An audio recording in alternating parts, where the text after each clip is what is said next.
님께서 많은 그 유대내 지역이 있는데 예루살렘 성도 아니고 또 사마리아 성도 아니고 베들레헴에서 태어나셨어요. 그죠? 왜 베들레헴에서 태어나셨을까요? 구약의 예언을 이루기 위함이었어요. 하나님의 말씀을 이루시기 위함이었죠. 그래서 베들레헴에서 태어날 것이다 예언했던 예언자가 있었어요. 누굴까요? 미가. 미가가 그것을 예언을 했었어요. 베들레헴에서 장차 메시아가 태어날 것이다 했죠. 그렇다면 예수님의 길을 예비했던 사람이 있었어요. 누굴까요? 세례 요한이었습니다. 그래서 세례 요한은 주님의 길을 예비하러 오는 사람이었고요.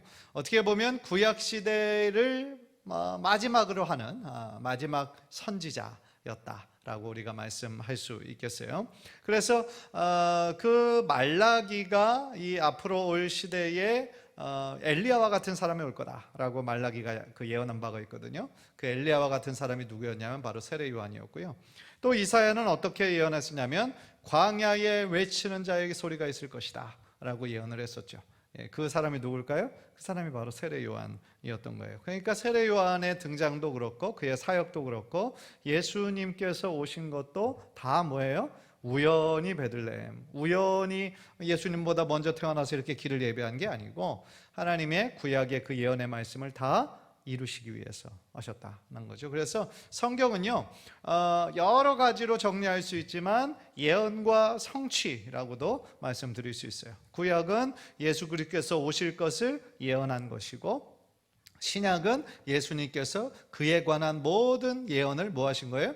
성취하신 것이죠. 그래서 예수님께 그 바리새인과 서기관들이 당신은 왜 안식일날 누구를 고치고 또 당신의 제자들은 손을 씻지도 않고 먹고 막 여러 가지 왜 창기와 세리와 같이 친구를 하고 뭐 여러 가지 비판을 하잖아요. 그런데 예수님께서 나는 율법을 폐하러 온 게 아니다. 나는 율법을 뭐하러 왔다? 완전케 하러 왔다라고 말씀하셨죠. 그러니까 율법을 완전케 한다는 건 뭐예요? 완성하신다라는 거죠. 그러니까 율법에 관한 내용도 결국은 그 요한복음에 나온 한 말씀처럼 이 성경의 모든 주인공은 누구냐면 예수 그리스도신 거예요. 그러니까 예수 그리스도에 대한 말씀을 여러 선지자들을 통하여 하나님께서 구약에서 마치 거울을 비춰주는 것처럼 그렇게 비춰주신 말씀을 예수님께서 등장하심으로 말미암아 역사 속에 등장하심으로 말미암아 그 모든 말씀을 성취해 나가시는 거였죠. 그런데 예수님께서 그 40일 동안 금식 기도하시고 성령 충만하셔서 성령에 이끌려 광야로 들어가셨죠. 그런데 그 광야에서 사단 마귀의 시험을 받으셨어요. 그런데 그 세 가지의 시험에 예수님께서 어떻게 물리치셨죠? 뭘 가지고? 말씀을 가지고 물리치셨죠. 그래서 기록되었으되 세 번이나 하나님의 말씀으로 사단 마귀의 그 유혹과 시험에 물리칠 수 있었죠. 그래서 구약을 봐도 신약을 봐도 하나님의 사람들, 하나님의 믿음의 사람들임에도 불구하고 사단 마귀가 시험을 해요. 시험을 합니다. 그러나 우리는 사단 마귀의 그 시험을 두려워할 필요는 없는 거죠. 예수님께서 하나님의 말씀으로 승리하신 것처럼 우리도 하나님의 말씀으로 승리할 수 있고, 또한 우리들에겐 예수 그리스도의 피의 능력이 있잖아요. 보혈의 능력이 우리들에게 있잖아요. 그죠? 따라서 어떠한 시험, 하나님께서 믿음의 사람들에게 이런 시험을 허락하시는 이유는 넘어뜨리려는 것이 목적이 아니라 그 모든 시험을 우리로 하여금 이기게 하고 다시 더 하나님을 정말 신뢰하는 위대한 믿음의 사람으로 세우시기 위해서 아브라함과 같은 사람도, 또한 다니엘, 또 요셉과 같은 사람도, 욥과 같은 사람에게도 하나님께서 그 시험을 허락하신다라는 거죠. 우리가 지난주에 배웠던 내용이 바로 그 내용이었습니다. 자, 오늘은요 지난주에 이어서 예수님의 한 영혼 사랑에 대해서 우리가 배울 거예요. 예수님께서 이 땅에 오신 것은 마가복음 10장 45절에서도 말씀하신 것처럼 인자가 온 것은 뭐라고 말씀하셨냐면 섬기려 하고 자기의 목숨을 많은 사람의 대속물로 주려 함이니라 말씀하셨거든요. 그러니까 영혼의 구원을 위해서 죽어가는 영혼을 너무너무 사랑하시기 때문에 건져내시고 구원하시고 제일 마지막에 오늘 배우겠지만 새 생명을 주시기 위해서 예수님께서 오신 거죠. 그러니까 이 사복음서 마태, 마가, 누가, 요한 속에서 공통적으로 나타나는 것은 뭐예요? 바로 예수님의 사랑 이야기인 거죠. 결국은 십자가도 예수님의 사랑의 절정을 이루고 있는 것 아니겠습니까? 예. 따라서 오늘은 예수님의 한 영혼 사랑에 대해서 오늘 한번 배워볼 거예요. 그래서 이 한 영혼 사랑에 관련된 것이 오늘 또 다음 주, 그 다음 주 이렇게 예수님의 그 사랑의 마음에 우리가 주제를 맞춰서 배우게 될 것입니다. 그래서 이런 부분들을 제자들을 부르시고 또 산상수훈으로 가르치시고 비유로 가르치시고 또 생명의 떡으로 오신 예수님에 대해서 우리가 좀 배워보는 시간을 가져보도록 하겠어요. 자, 예수님이 한 영혼을 얼마나 사랑하셨는지 예수님의 모든 사역 가운데 가르치시고 먹이시고, 또 이 원을 보시면 5가지의 원이 있잖아요. 자, 제일 위에 있는 게 먹이시고예요. 오른쪽 시계 방향으로 한번 보시면 먹이시고 고치시고 가르치시고 용서하시고 기도하시고, 이 모든 활동을 예수님께서 왜 하셨냐면 한 영혼을 너무나 사랑하셨기 때문에 구원하시기 위해서 이런 모든 일들을 하셨죠. 그래서 예수님에게 한 영혼은 너무너무 소중하다라는 거죠. 공중 나는 새들보다 소중하고 들에 핀 백합보다 소중하고 돼지 2,000마리보다도 소중하고, 그렇죠? 천하보다도 소중하다. 그것이 바로 우리 한 영혼의 가치다. 그래서 예수님께서 우리를 얼마나 사랑하시는지 나 한 사람을 위해서, 나 같은 죄인을 살리시기 위해서 십자가에서 자신의 모든 피를 다 흘리시고 생명까지 주셨다. 그러니까 예수님의 사랑에 나를 얼마나 사랑하시는지의 그 표현이 바로 십자가에서 표현이 된 것이죠. 그래서 예수님의 한 영혼의 사랑이 이렇게 실천되어진 거고요.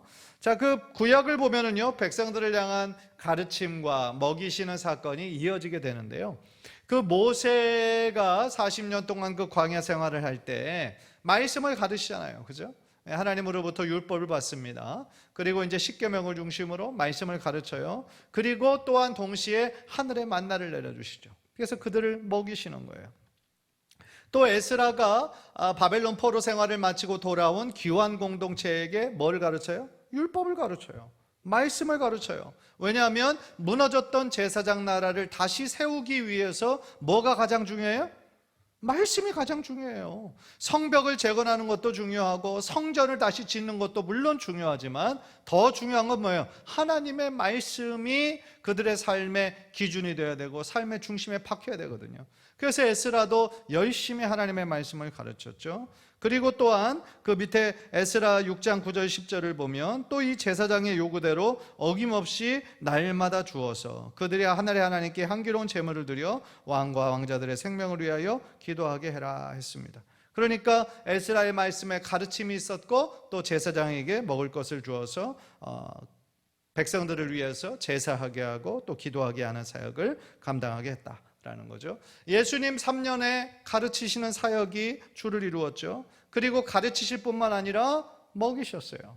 그래서 5병이어의 기적과 7병이어의 기적이 나타난 것을 오늘 우리는 보게 되는 거죠. 그래서 예수님은 한 영혼을 너무나 사랑하셨기 때문에 천국 복음을 가르치셨죠. 그죠? 천국 복음, 하나님 나라에 대해서 가르쳐 주셨고, 또 당시에 얼마나 힘든 사람들이 많았어요. 굶는 사람들이 많았다 이 말이에요. 그러니까 굶는 백성들을 먹이시기 위해서 이런 5병이어 또한 7병이어의 기적을 일으키셨다. 이 모든 것의 동기는 바로 한 영혼을 사랑하는 마음이었다. 그렇죠. 그래서 5병이어의 기적이 일어날 때도 보면은 제자들은 다시 돌려보내라고 하잖아요. 이렇게 수많은 사람들 어떻게 합니까? 다시 돌려보내십시오. 내일 아침 다시 와서 말씀 듣게 하십시오. 그랬죠. 그런데 예수님께서 긍휼히 여기신 거죠. 예수님의 마음, 먹이시고 싶은 마음이셨던 거죠. 그래서 그들에게 오병이어의 기적을 경험하게 하시잖아요. 그런데 기적 자체보다 더 중요한 것을 그들의 마음속에 품게 되었던 것이죠. 자, 또 이제 예수님은 제자들을 부르십니다. 몇 명의 제자를 부르셨죠? 12명의 제자를 부르셨어요. 그런데 예수님이 제자를 부르신 이유는 저기 제일 첫 번째 나오는 것처럼 3년 동안 공생애를 동행할 제자를 부르시는 거, 요거는 어떻게 보면 단기간, 그 단기의 어떤 목적이지만 사실은 예수님은 그것만을 위해서 부르신 것이 아니라 30년 후도 내다보셨어요. 30년 후 예수님께서 이제 십자가에 못 박히시고 돌아가시고 부활하시고 승천하신 이후 이 제자들의 삶을 통하여 어떻게 이 복음이 온 유대와 사마리아와 땅끝까지 모든 이방 나라들에게 선포될 것까지 예수님은 바라보셨던 것이죠.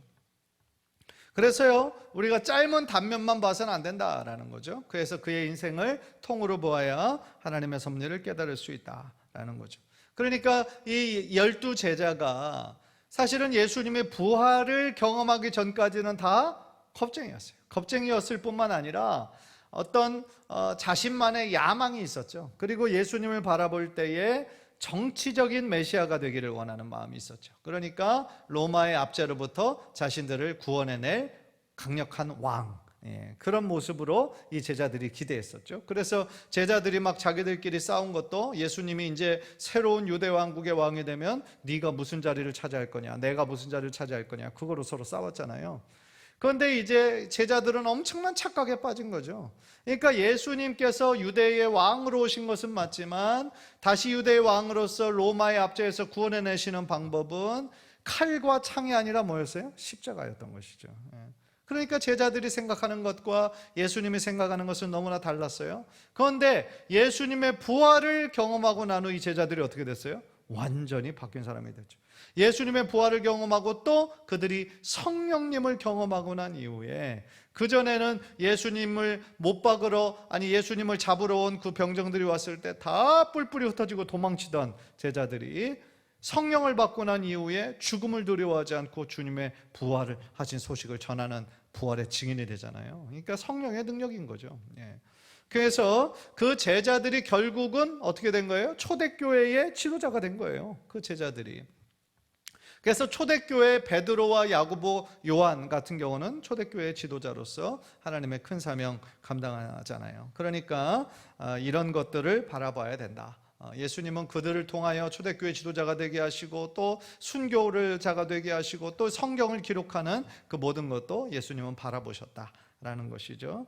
그래서 제자들의 장점, 결국 부활의 증인이 되었다. 이거는 보면 되시는 거고요.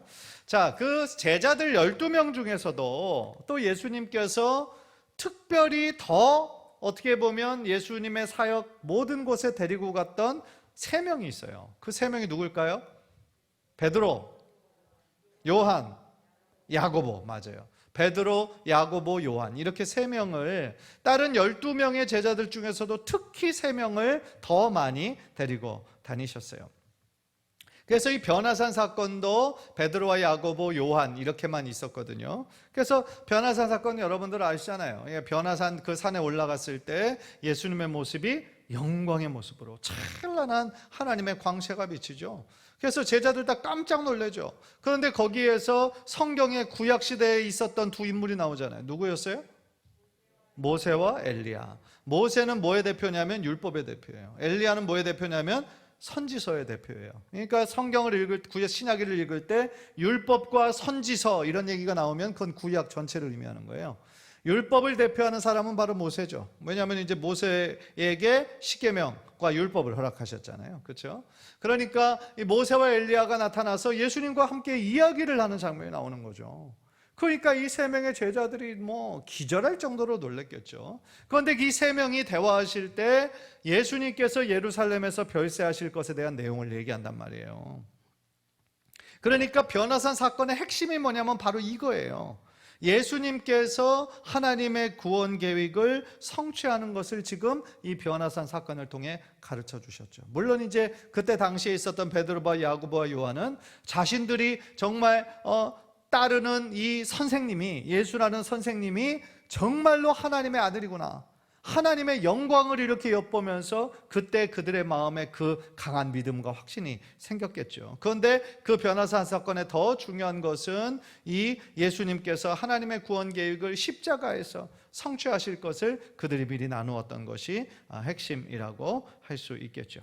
그래서 예수님께서 그 3명 제자들에게 뭐라고 당부하세요? 인자가 죽은 자 가운데서 살아나기 전에는 너희들이 본 것을 아무에게도 이르지 말아라. 그런데 사실은 이 말씀도 이해하지 못했을 거예요. 죽은 자 가운데서 살아나기 전에는 이거를 제자들이 어떻게 이해하겠어요? 죽은 사람이 어떻게 다시 살아나요? 그러니까 그 전에도 없었고 그 이후에도 없었기 때문에 제자들은 여전히 이것에 대해서 이게 무슨 얘기인가, 긴가민가 했을 것이다. 따라서요, 이 제자들이 정말 예수님의 참 제자, 예수님의 사명을 나눌 수 있는 제자가 된 것은 주님의 부활을 경험한 이유라는 것이죠. 따라서 우리들의 마음에도 정말 중요한 것이 뭐냐면 우리도 마찬가지예요. 예수님의 십자가와 부활을 확실히 믿는 그 믿음이 있을 때 우리도 부활의 증인이 될 수 있는 거지. 그냥 단순히 머리로만 알고 머리로만 지식으로만 머무르면 그건 우리들 삶의 능력으로 나타날 수가 없는 거예요. 주님의 십자가의 은혜도 경험해야 되고 부활의 그 확실성도 우리가 경험을 해야 우리도 부활의 증인이 될 수 있는 것이죠. 자, 그 다음으로 넘어가겠습니다. 자, 이 3명 베드로와 요한, 야고보를 예수님께서 여러 그 사역 현장에 데리고 다니셨어요. 그래서 이들이 따로 경험한 것이 지금 대표적으로 3가지 사건이 더 있어요. 회당장 야이로의 집에서 죽은 소녀를 살리실 때 이 3명의 제자가 있었어요.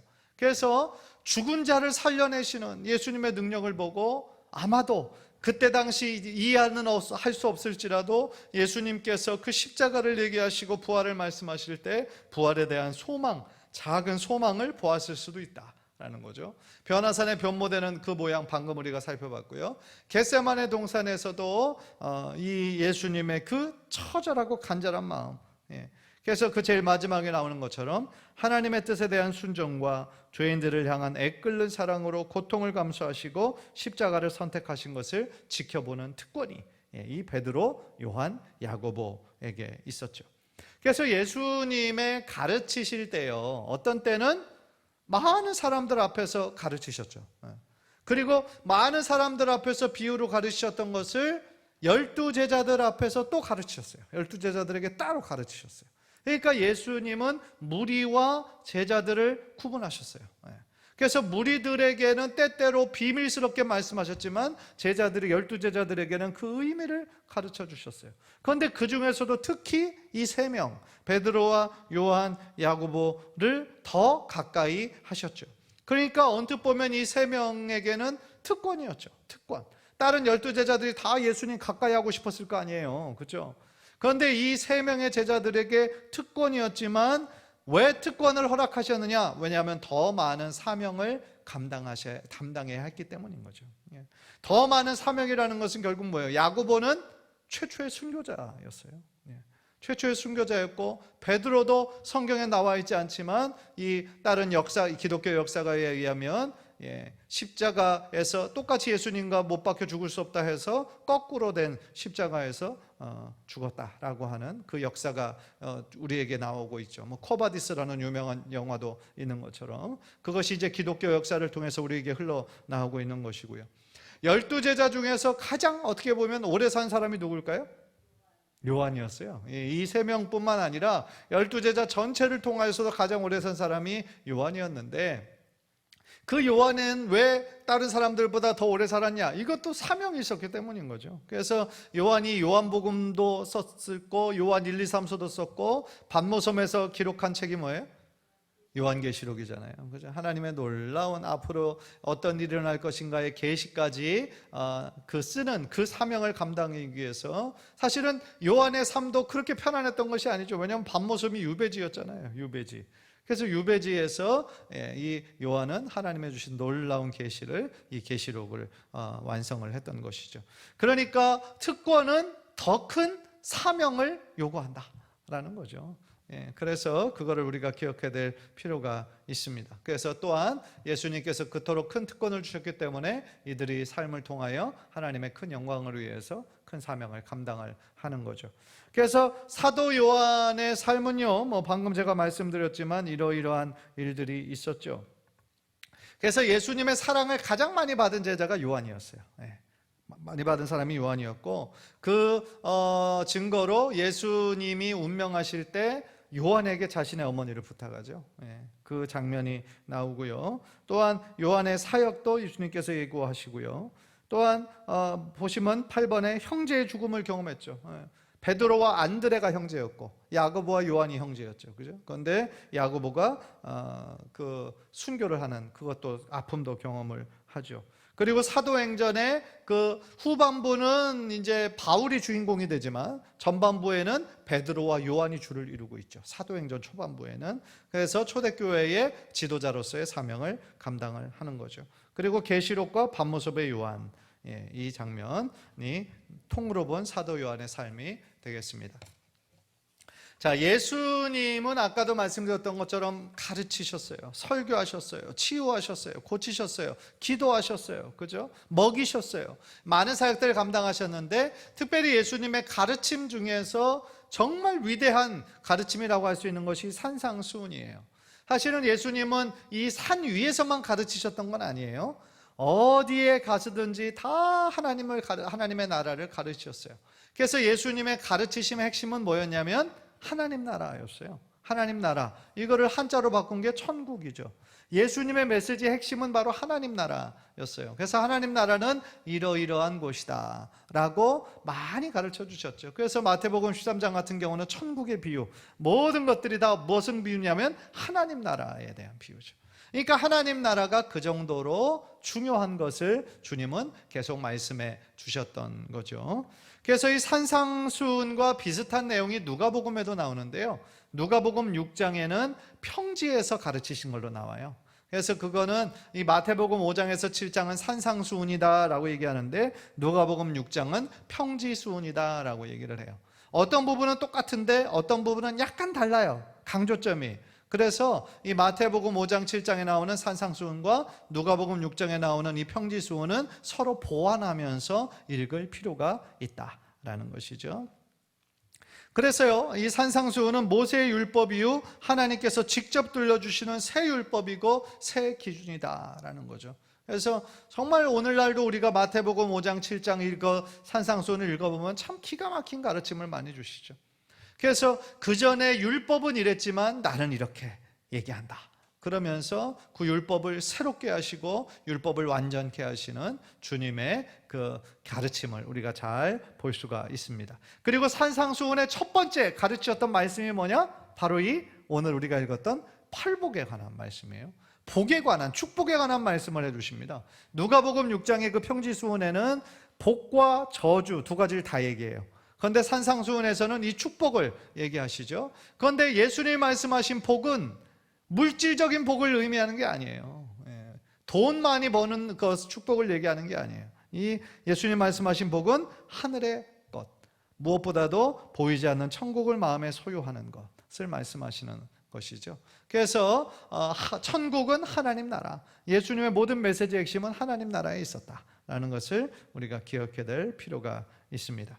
자, 그래서요, 이 마태복음 5장에서 7장까지의 이 산상수훈 중에서 그것이 가장 핵심이 되는 구절이 뭐냐?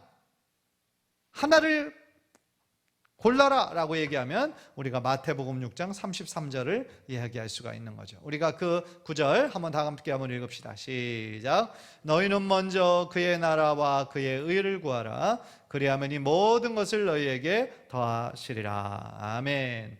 너희는 먼저 그의 나라, 이 그의 나라는 누구 나라예요?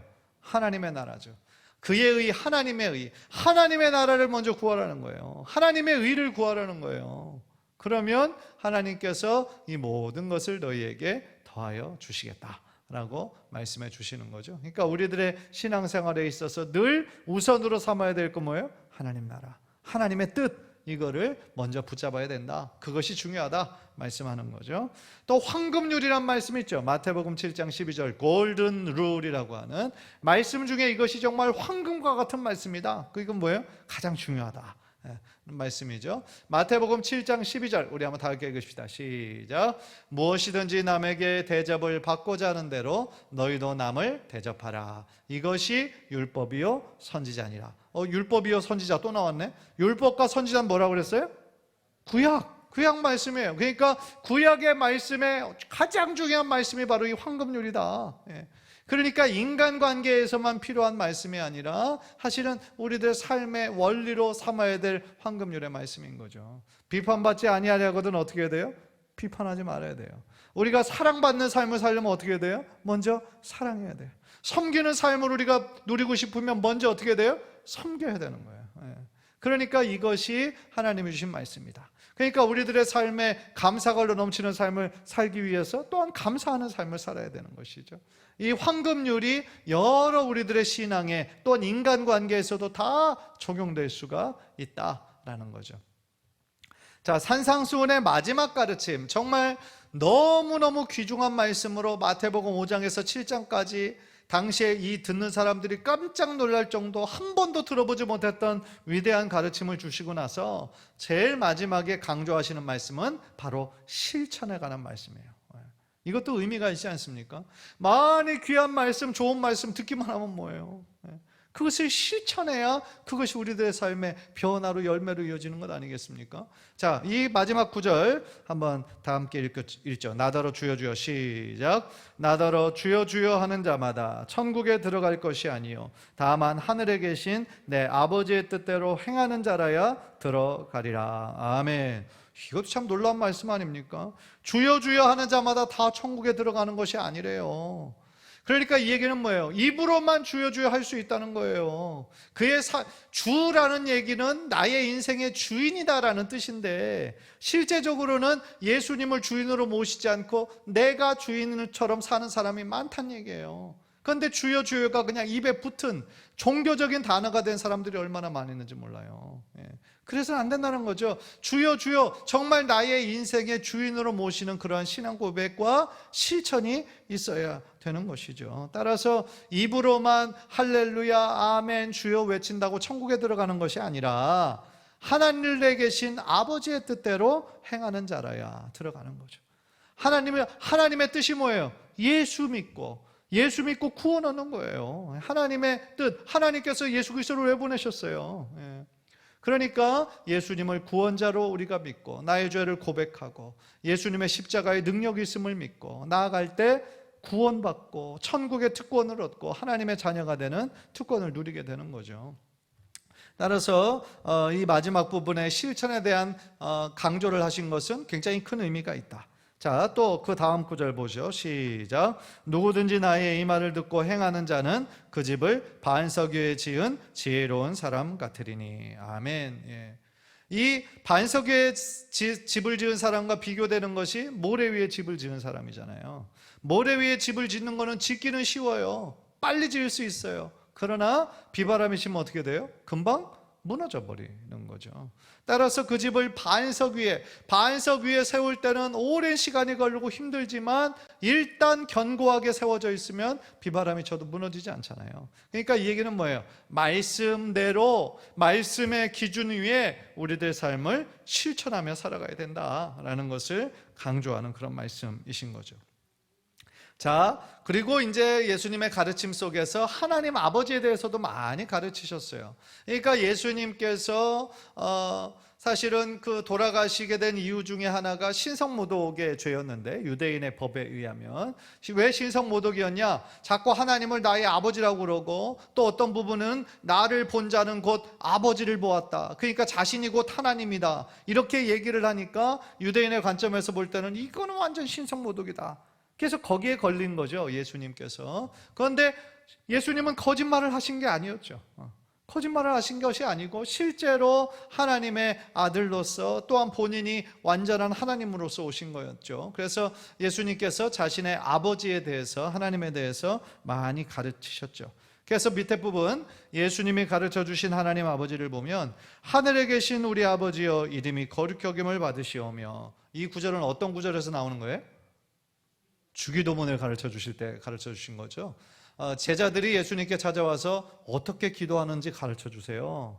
그랬더니 예수님이 너희는 이렇게 기도해라 하면서 기도의 모범을 예를 보여주신 것이 이 주기도문이죠. 그런데 주기도문의 첫 시작이 하늘에 계신 우리 아버지여 이름이 거룩히 여김을 받으시오며 이렇게 기도해라 라고 가르쳐 주신 거죠. 그러니까 하늘에 계신 우리 아버지여 라는 거는, 우리 아버지란 얘기는 우리들 모두가 하나님의 뭐란 얘기예요? 자녀들이다 라는 얘기죠. 아버지라 부르는 거는 자녀들이다 라는 거죠.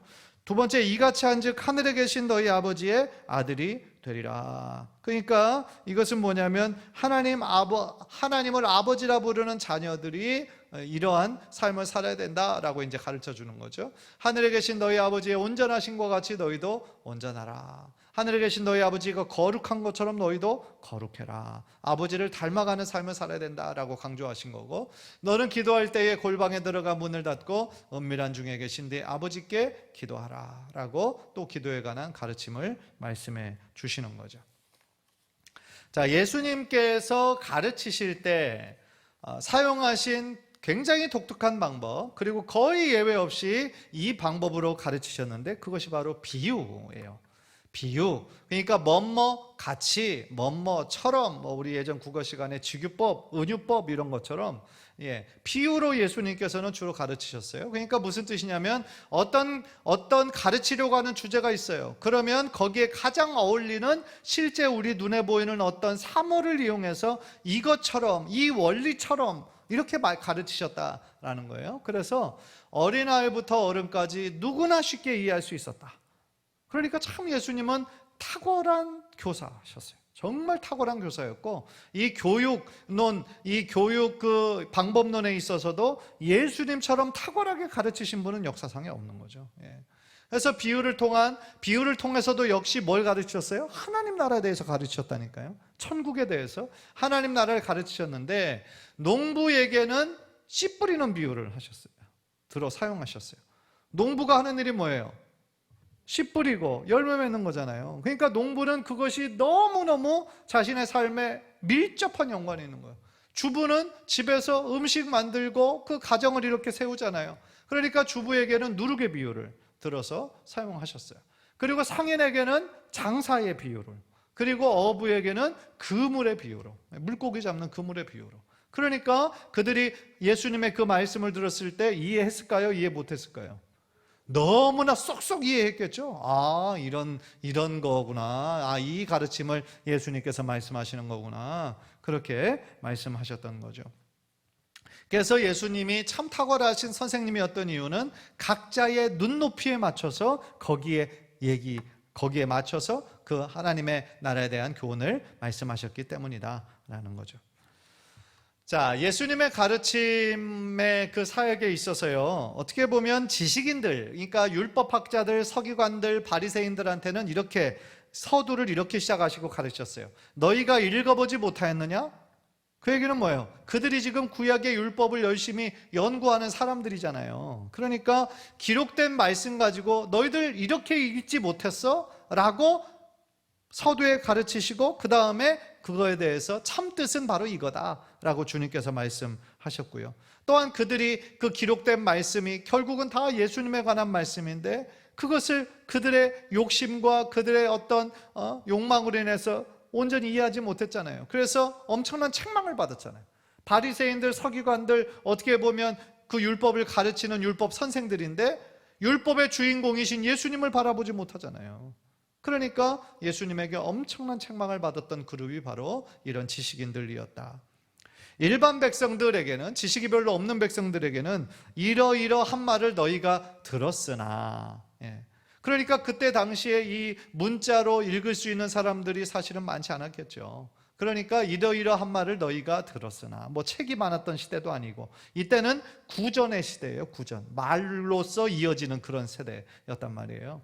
그러니까 이러이러한 말을 너희가 들었으나, 그러면서 예수님께서 직접 그 말씀들을 가르치실 때 당시의 유대인들이 아주 혐오하고 싫어했던 그 세리들, 또 창기들, 그런 사람들도 다 예수님의 이 말씀을 듣고 회개하며 믿게 되는 놀라운 구원의 역사가 일어나게 되었다라는 거죠. 그래서 삭개오 이야기도, 삭개오의 직업이 뭐였어요?